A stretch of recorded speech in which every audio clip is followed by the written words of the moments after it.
obéissant au Père. Comme l'agneau vers l'abattoir, tu te laisses conduire à la croix. Point louange à toi, Seigneur, Roi d'éternelle gloire. Évangile de Jésus-Christ selon saint Jean. En ce temps-là, au cours du repas que Jésus prenait avec ses disciples, il fut bouleversé en son esprit, et il rendit ce témoignage: Amen, Amen, je vous le dis, l'un de vous me livrera. Les disciples se regardaient les uns les autres avec embarras, ne sachant pas de qui Jésus parlait. Il y avait à table, appuyé contre Jésus, l'un de ses disciples, celui que Jésus aimait. Simon-Pierre lui fait signe de demander à Jésus de qui il veut parler. Le disciple se penche donc sur la poitrine de Jésus et lui dit: Seigneur, qui est-ce?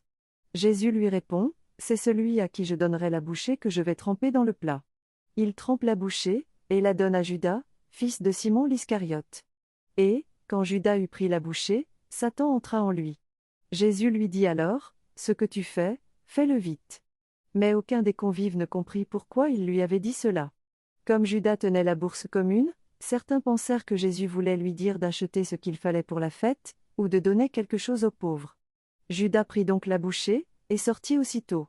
Or il faisait nuit. Quand il fut sorti, Jésus déclara: Maintenant le Fils de l'homme est glorifié, et Dieu est glorifié en lui. Si Dieu est glorifié en lui, Dieu aussi le glorifiera. Et il le glorifiera bientôt. Petits enfants, c'est pour peu de temps encore que je suis avec vous.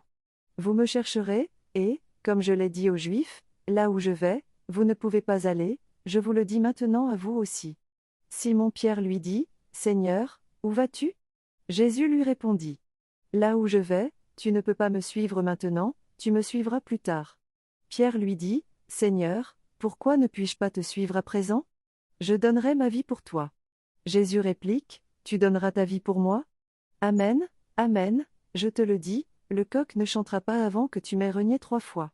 Acclamons la parole de Dieu.